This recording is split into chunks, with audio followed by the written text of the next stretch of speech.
from after like almost 6.5 years, Mm. I think the first thing that hit me was I've always had, because I was with a family, right? I Mm. was with Peter, I had, Vidhi, and then I had Sheena coming and going. I had Peter's kids coming and going. I had Mikhail coming and going. So we had a lot of people around always and Yeah. staff. And the first thing that really kind of is different is I think being alone here has given me a lot of time to myself. And I've realized that in so many years, I'm 51 now. And up until now, when I came out of prison, I was 50. I've never really had the me time. Mm. So I am just talking, I am a very positive person and I believe in only talking about the positives. So a lot of people would perhaps say that, after having lived with a full family, it must be quite kind of upsetting or kind of quite a different experience, not necessarily nice to be on your Mm. own.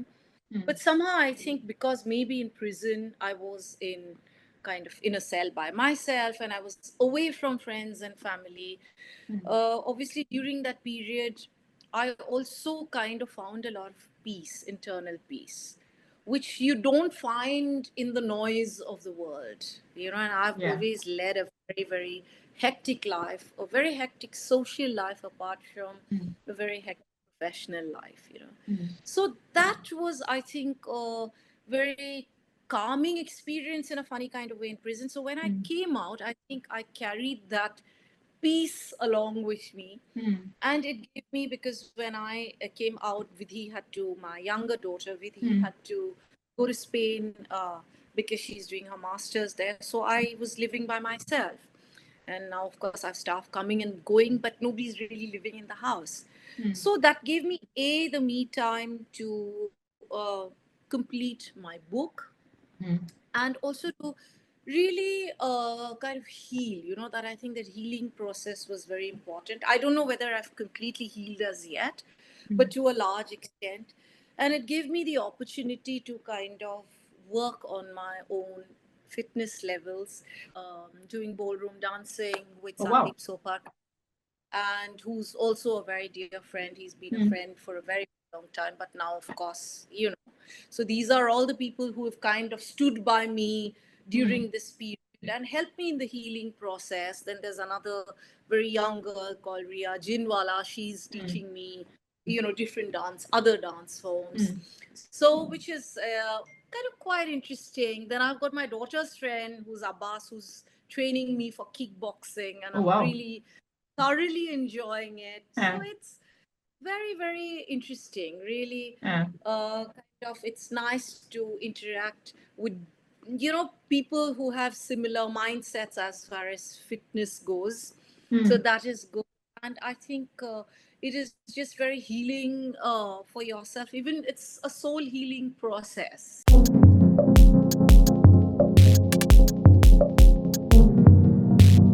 I think, for me, the first thing to start off with is in all the relationships that I have had in my life, I think each of them has been an experience by itself. And now when I look back, when I look back at all my relationships, and I'm talking about not necessarily just since you're talking about partners, let's just talk about Yeah. partners. Uh, I have a no bitterness. I look at it, Mm. just even if I felt let down. Yeah. And to be very honest, let down, I would not say in all the relationships I felt let down. I felt very let down in the relationship that I had with Peter. Mm. Okay, because I think I was older, wiser. I thought I was wiser, at least. I Mm. was more mature when I got Mm. into a relationship with Peter. And I had given my 100% really into that Mm. relationship, whether it be it him or be it his family. So Mm. for me, it was very, very sad. I was actually, there were several moments where I was very angry. I have gone through all those things while I was in prison by myself. It wasn't that I was never enraged or I was never kind of, how could he kind of Yeah. thing. But I've made peace with myself after a point in time that perhaps, it is again, like I said, I am a very positive person. And I realized one thing after that, that they do not deserve me. I think I deserve better. Mm. Mm. So that is where I think there is a reason why all these things happened, you know. And I feel that, I mean, today when I think maybe I would have been old and sick and I would have just been abandoned, So when I Mm. think of that, I feel that I am, much better position because I don't need a fair weather husband or a family, right? Mm. Yeah. So, Yeah. and when I look back, I feel that Peter and his family were just he was my fair weather husband, and that was it.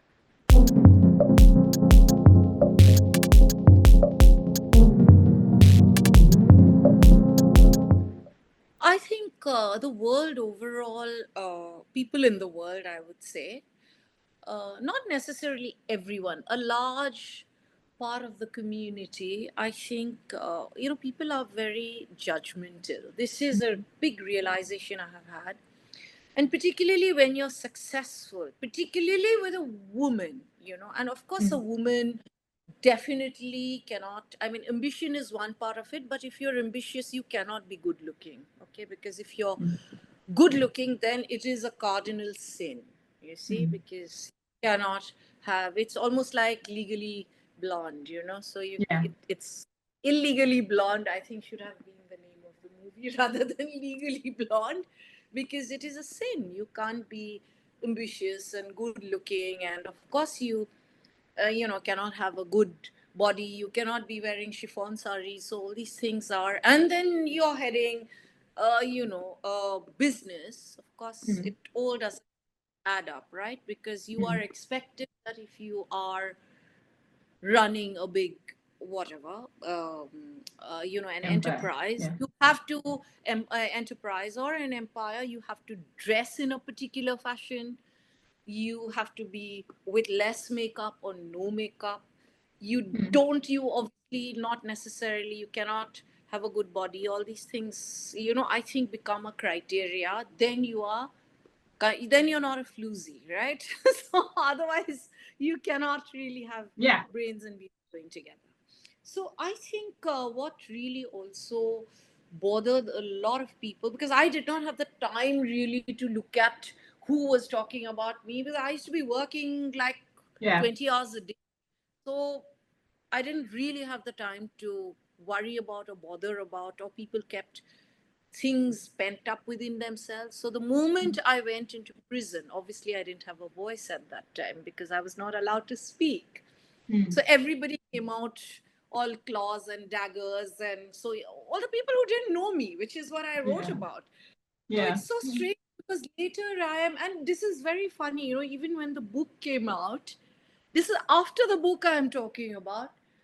Uh, I believe there were some, people who said, oh, but, she was actually supposed to publish the book with so and so. But I have no idea because I've never ever spoken to those people. I have never met those people. It was just, yeah, it's just unnecessary gossip, Mm. or it's just like, I think, gentle reminder that I have a voice as well. Yeah. And just because I kept quiet does not mean I have forgotten. Forgiving is one thing, but I have not forgotten. And also, I chose not to react. This book is a response, it is not a reaction, Okay. which is why I took my time.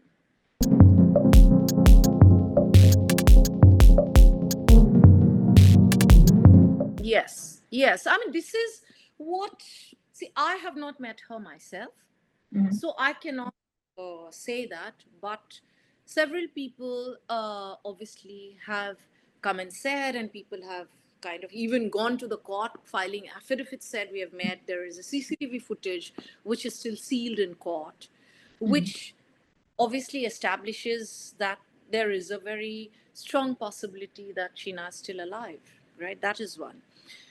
I would also like to add on to this that there is enough evidence, of course, that has come on record to definitely establish the fact that Sheena was definitely well alive after the alleged, murder date. That has been established in court. That has been established. So now, where she's now, there are several questions I have.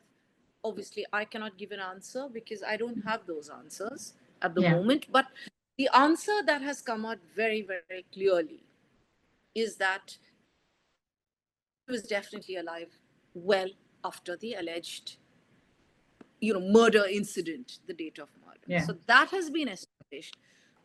I was very enraged when I kind of saw a whole bunch of messages, and there was kind of, we found out that the DNA report was fudged because the DNA expert came and said that he changed the DNA report in his own handwriting.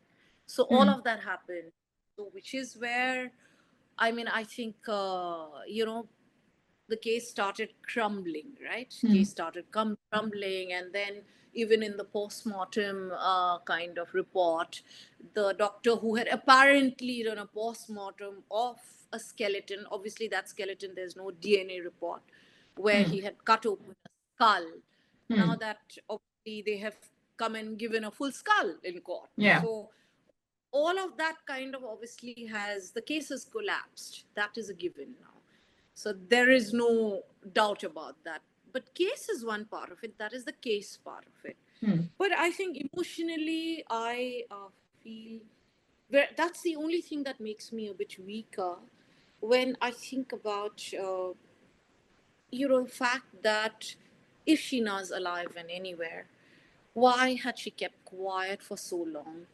Or is it just that, she had some form of grouse, which I never felt. At least still, I knew her, I met her, she lived with me.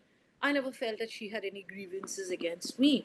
So why would she do something like that, where I lost 6.5 years of my life?